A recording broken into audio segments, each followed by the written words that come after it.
Hello, I'm Nicolette, founder of Womanship, where we create safe spaces for women to connect and talk openly about the topics that we often worry about alone, but often affect us collectively.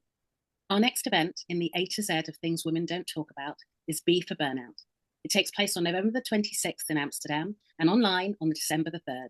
We'll be exploring stress, burnout, and ways to build resilience. Today, I'm thrilled to introduce one of our incredible speakers, each of whom will bring a unique perspective to managing stress and burnout. Joining us is Tanya Fallenius-Braun, a mental fitness trainer at Untangle Stress.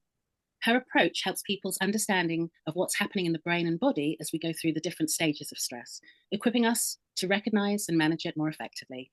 Tanya, thank you so much for being here. Thank you for having me.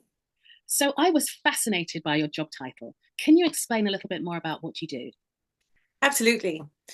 Just as we go to the gym to work on our physical fitness, I think that it's also important to work on our mental fitness. That can be stress related. It can be how to have more clarity in your mind. The more that you are aware of how these things function, the better you are at managing it. So yeah, that's what I do. Thank you. And what do you think is the most misunderstood aspect of stress? That stress is bad. Stress is actually something that we need in order to survive. And I think the idea that stress is bad for us actually is part of what the consequences, the bad consequences of prolonged stress creates. So essentially, stress is good for us, but we just have to learn how to manage it. I work from a very, very science-based, pragmatic approach. How we think can impact our stress levels, and it can also impact our physical health.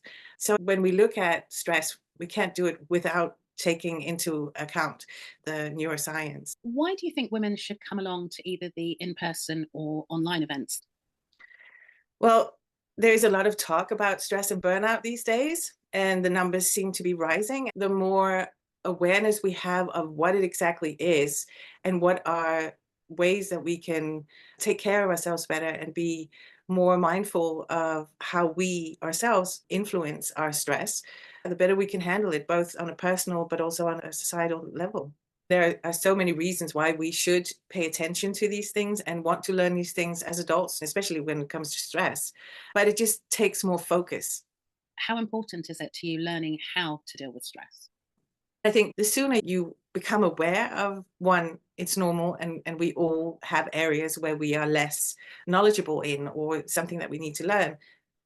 The sooner we learn to do these things and recognize the signs, the better we are for it. We learn a lot of things in childhood without thinking about it. We learn through our connection with our parents and through watching them deal with situations and their emotions and their stress. If they haven't learned or if they don't know, then they can't teach us. So yes, come and learn. The great thing about this event is that the speakers are so diverse and cover so many areas of burnout and burnout prevention. I'm very excited. Well, we're really excited to having you on stage and leading some of the exercises we'll be doing because our events are very much about not just learning, but actually doing and having the opportunity for women to share and participate so that they can solve their own individual problems. Thank you Absolutely. so much for your time and looking forward very much to seeing you for our events on the 26th in Amsterdam in person and on the 3rd of December online. You'll see the details for the events in the captions below. Thank you very much, Tanya. I look forward to it.